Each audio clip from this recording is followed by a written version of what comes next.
नमस्कार, मैं हूं आकर्षण उपल और इस समय आप ये सीधी तस्वीरें देख रहे हैं IBN24 पर। और आज एक बार फिर से एक बड़ा मामला आपके सामने लेकर आया हूं, जहां पर एक महिला का आरोप है कि उसका पति उसे छोड़कर भाग गया है। उसका कारण ये रहा कि जो महिला के आरोप है उसके मुताबिक जो उसका पति है वो जो उस महिला के नाम पर मकान है वो कहता था कि वो नाम मेरे किया जाए, उसके बाद मैं तुम्हें अपने घर पर रखूंगा। जब ऐसा नहीं हुआ तो महिला को छोड़कर वो पति भाग गया। जिसकी हम बात कर रहे हैं वो करनाल नगर निगम का एक कर्मचारी है जो नगर निगम करनाल में ही काम करता है और अब वो किसी और महिला से शादी करना चाहता है, ऐसा उसकी पत्नी का आरोप है। क्योंकि सुप्रीम कोर्ट के आदेश हैं कि जो विक्टिम है उनका चेहरा नहीं दिखाया जा सकता, उनका नाम नहीं बताया जा सकता, इसलिए हम उस महिला का चेहरा आपको नहीं दिखाएंगे, ना ही उनके नाम का जिक्र करेंगे। लेकिन उससे पहले जो लोग हमारे साथ जुड़ रहे हैं उन सभी लोगों से ये हाथ जोड़कर अपील है कि जो भी लोग इस खबर को देख रहे हैं इस खबर को साथ के साथ शेयर जरूर करें, क्योंकि मामला इस समय रामनगर थाने में दर्ज है, जहां पर 376 यानी कि रेप की धाराओं के तहत और दहेज की धाराओं के तहत मामला दर्ज किया गया है। जो पति है वो भाग जाता है, बात नहीं करता, कहता है कि मेरे नाम पर अपना मकान करवाओ तब मैं तुम्हारे साथ रहूंगा, नहीं तो मैं दूसरी शादी कर लूंगा। आखिर पूरा मामला क्या है एक बार जानते हैं। मैडम, क्या आपका पूरा मामला है? ये आपने FIR कटवाई हुई है, क्या FIR कटने के बाद हुआ, पूरी घटना क्या है एक बार बताइए। जी मैं 3 मार्च 2019 को मेरी शादी हुई थी इस लड़के से, और ये बार बार मुझे यही धमकियाँ देता है दूसरी शादी करने की। 2 बार पहले भी भाग चुका है।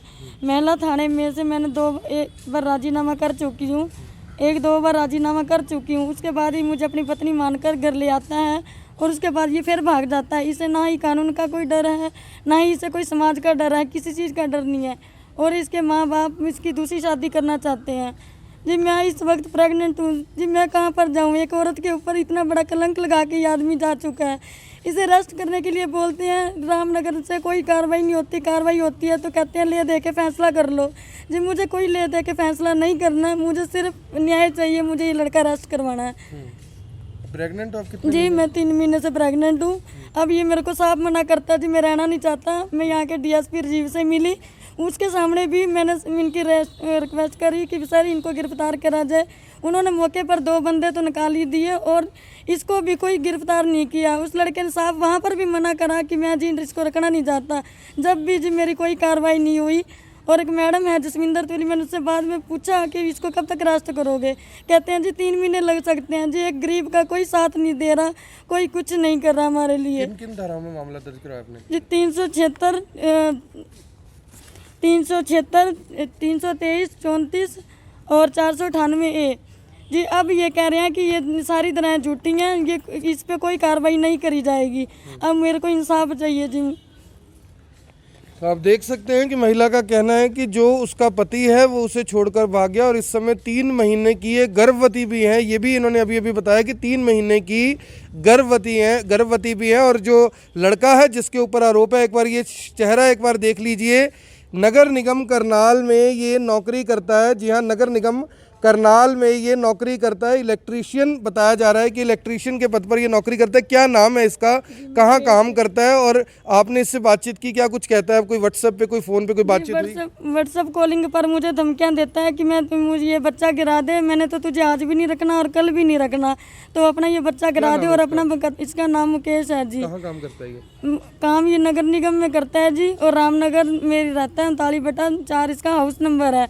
और जी मौके पर जब मैं घर पर जाती हूँ वो भी कहते हैं जी बेदखल है, पर जी उन्होंने ही मेरे पर रामनगर थाने में आके साइन भी करे, मेरे पर दबाव बनाया कि इसको ले दे के फैसला कर ले और हमारे लड़के की 1 हफ्ते बाद शादी है।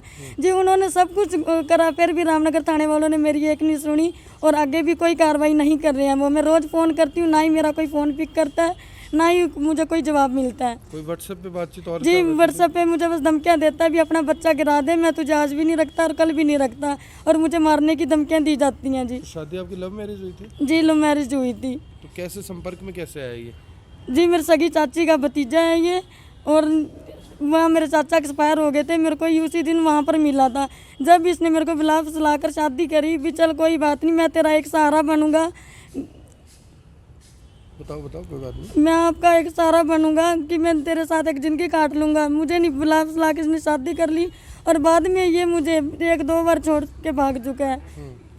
तो आपके साथ ही रहता था ये? हाँ जी, मेरे साथ ही रहता था। जब जहाँ से मर्जी वो कहता है कि मैं साथ नहीं रहना चाहता बिल्कुल भी। तो आप उसके घर रहते थे या वो आपके घर रहता था? जी मेरे घर पर ही रहता था। क्यों अपने घर क्यों नहीं रहता था? जी मुझे कहता था पहले अपना मकान बेचकर मेरे नाम कर, मुझे डिजायर गड्डी शिफ्ट दवा, जब जाके मैं तुझे अपने घर ले जाऊंगा। उसका बाप भी यही थाने में आके बोला कि मेरे लड़के को कोई रिश्ते की कमी नहीं है जो तेरे साथ रहेगा। आज से 3-4 साल पहले कहाँ थे इसके माँ बाप जो अब ये बार बार ऐसे कह रहे हैं। महिला थाने में भी इन्होंने बयान दिया कि हम बीच में आपके नहीं आएंगे। ये फिर भी जी लड़के को सपोर्ट करते हैं, सारी सपोर्ट है इनकी पीछे। डीएसपी ऑफिस में भी आई, सारी सपोर्ट इसके माँ बाप की है, जब ये लड़का ऐसा कदम उठाने पे उठा रहा है। जी मुझे एक इंसाफ चाहिए, मैं इसकी गिरफ्तारी चाहती हूँ। ये कल को किसी और भी लड़की की ज़िंदगी बर्बाद करेगा। जहाँ तक हमें पता लगा ये किसी और भी लड़की के टच में है।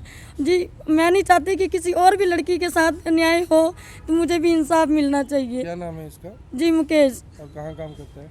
नगर निगम में काम करता है, इसका नाम मुकेश है। क्या काम करता है वहाँ पे?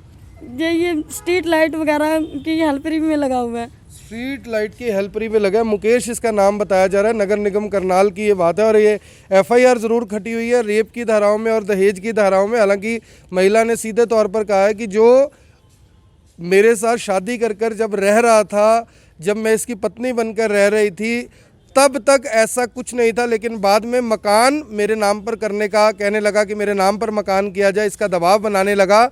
और इसके साथ साथ उसने, क्योंकि अब महिला को छोड़ दिया है, महिला 3 महीने की गर्भवती है, उसी के बच्चे की मां बनने वाली है, और ऐसे में वो इसे छोड़कर चला जाता है। और उसके बाद जो पुलिस एफआईआर दर्ज करती है वो रेप की धाराओं में, दहेज की धाराओं में दर्ज करती है, क्योंकि जो इसके माता पिता हैं उनके ऊपर भी महिला ने आरोप लगाया। उनके ऊपर क्या आरोप है आपका? माँ बाप के ऊपर। माँ बाप का क्या नाम ले रहे हैं आप इसमें? उसके भाई का भी नाम लिखवा आपने? जी मैं जब ये 21 जून को घर पर नहीं आया तो मैं घर पर गई इसके। जी जैसे पहले काम पर मेरे को फ़ोन आया इसका, जी मैं 4:30 बजे घर आ जाऊंगा, ये नहीं आया। इसने 4:45 बजे फ़ोन करा, इसके फ़ोन स्विच ऑफ होने लगे। मैंने 2 घंटे वेट करा, इस काम पे फ़ोन करा, वहाँ पर भी जी मुझे कुछ नहीं, उन्होंने बताया कि वो 4:30 बजे का लड़का जा चुका है। मैंने जी 7-8 बजे तक इंतज़ार करा और मैं इसके घर पर गई। बाइक मेरे सामने बाइक खड़ी थी, इसकी माँ ने मेरे सामने ही अपना लड़का भगाया और इसका बाप ने मेरे ऊपर हाथापाई करी, इसके भाई ने मेरे ऊपर हाथापाई करी, जिसका नाम रिंकू और इसके पापा का नाम ज्ञानचंद है। उन्होंने वहाँ पर भी यही बोला कि हम तेरे साथ नहीं रहने देना चाहते, हमारे लड़के की दूसरी शादी करवाएंगे। वहाँ पर सीधा मैं जितना रामनगर थाने में गई, रामनगर थाने वालों ने कहा कोई बात नहीं, 1-2 घंटे वेट करो, आप अगले दिन कंप्लेंट दे देना। जी मैंने अगले दिन कंप्लेंट दी, मुझे हर 10 दिन 15 दिन का टाइम दिया गया, हर 10-15 दिन का टाइम दिया गया। और मैंने यही सोचती थी मैं अकेली जानी हूँ, कहाँ जाऊँ। तो अब आप क्या चाहते हैं? जी मैं यही चाहती हूँ कि मुझे इंसाफ मिलना चाहिए। एक औरत के ऊपर दुनिया समाज ये कलंक लगा देगा कि ये जो बदनाम करते हैं एक जनानी के ऊपर, कोई रामनगर थाने में कोई कार्रवाई नहीं होती। साहब कहते हैं मुझे ले दे के फैसला कर ले, मैं ले दे के फैसला कैसे कर लूँ जी? और मैं इस बच्चे को कहाँ छोड़ूँ? इसको तो एक हराम का नाम दिया जाएगा, हर चीज़ में डॉक्यूमेंट नहीं, हर चीज़ में हर बंदे का नाम चाहिए। मैं इसका क्या करूँ? मुझे तो इसे अरेस्ट करवाना। अगर वो दोबारा रहने के लिए तैयार हो जाए तो आपको दिक्कत जी है? मुझे जान से मारने की धमकियां देता है। अगर मैं रहने को भी तैयार होती हूँ, पहले 2 बार ही मैं राजीनामा कर चुकी हूँ।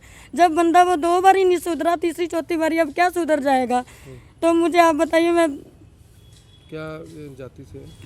जी हम राजपूत राणा जाति से हैं, वो भी राजपूत राणा जाति से है और मेरा सगी चाची का भतीजा है। सगी चाची का भतीजा। तो आप समझ सकते हैं कि पूरे का पूरा मामला क्या है। जो महिला है पहले ये यानी कि कहीं मिली थी उससे, उसके बाद दोनों में प्रेम प्रसंग हो गया, प्रेम प्रसंग के बाद शादी कर ली। मैंने वो तस्वीरें भी देखी हैं जो शादी इन दोनों के बीच में हुई थी, लेकिन क्योंकि इसमें महिला की भी तस्वीर आ रही है इसलिए हम वो तस्वीरें आपको नहीं दिखा सकते। मैंने वो भी तस्वीरें देखी है जिसमें जो ये मुकेश कुमार है महिला के साथ बैठा हुआ है, कई जगह खाना खा रहा है, यानी कि हर तरह की जैसे एक पति पत्नी की तस्वीरें होती हैं वो सभी तस्वीरें मैंने देखी हैं। तभी मैंने इस खबर को कवर किया है कि दोनों के बीच में ऐसा संबंध सीधे तौर पर दिखाई दे रहा है, जिसमें दिख रहा है कि महिला शादीशुदा है, महिला उसके साथ रह रही है, दोनों पति पत्नी बनकर रह रहे हैं, लेकिन अचानक कुछ समय के बाद वो यहाँ से इनको छोड़कर चला जाता है। क्योंकि इनका आरोप ये है कि मैंने उसके नाम पर अपना मकान नहीं किया, वो गाड़ी के लिए बोलता था, मैंने उसे गाड़ी नहीं दिलवाई, इसलिए वो मुझे छोड़कर अब चला गया। अब क्योंकि मैं 3 महीने की गर्भवती हूँ, ऐसे में सवाल उठता है कि अब मैं इस बच्चे, जो बच्चा इस दुनिया में आने वाला है, उसको किसका नाम दूंगी। यहाँ पर सवाल पुलिस के ऊपर भी गंभीर है कि आखिर पुलिस का काम था मामले को दर्ज करके इस युवक की गिरफ्तारी करना। माँ बाप का कितना रोल है इस बारे में ना मैं कह सकता हूँ, ना मुझे इस बारे में टिप्पणी करनी चाहिए, लेकिन अगर इस लड़के को अरेस्ट किया जाता है तो अगला काम कोर्ट का है कि कोर्ट इसमें क्या करता है। आपको याद होगा कि करनाल में 2 हाई प्रोफाइल गैंगरेप मामले हैं, उनमें भी किसी की गिरफ्तारी नहीं हुई थी। सवाल उठ रहे थे कि क्या ये अमीरों के लिए कानून है या कोई और भी अगर किसी के ऊपर रेप का आरोप लगता है तो पुलिस उन्हें जल्द से जल्द गिरफ्तार करती है। यहाँ पर यह भी सवाल है कि जब ये महिला गर्भवती हैं, जब इस महिला के पास 3 महीने के गर्भ में 3 महीने का बच्चा है, यहाँ पर सवाल ये है कि आखिर क्यों अभी तक इतनी ढिलाई बरती जा रही है, आखिर क्यों अभी तक इनकी शिकायत पर, इनकी एफआईआर पर कार्रवाई नहीं की गई। इसीलिए मैं बार बार बोलता हूँ कि तब कोई महिला सामने नहीं आती जब इन जैसी महिलाएं सामने आकर कहती हैं कि हमें इंसाफ नहीं मिलता। इसीलिए वो महिलाएं सामने नहीं आती जिनके साथ इस तरह का कृत्य होता है, लेकिन वो समाज के डर से सामने नहीं आती। लेकिन जब इस महिला ने अपनी एफआईआर दर्ज करवा दी है तो सवाल है कि इनकी शिकायत पर अगर एफआईआर दर्ज की गई, अरेस्ट नहीं हुआ, तो ऐसे में ऐसे कितनी ही महिलाएं होंगी जो सामने आकर अपना दर्द बयान नहीं करेंगी, क्योंकि उन्हें ये उम्मीद ज़रूर रहेगी कि आखिर जब इंसाफ मिलना ही नहीं है तो फिर एफआईआर किस लिए दर्ज करवानी, एक तरफ की बदनामी किस लिए करवानी।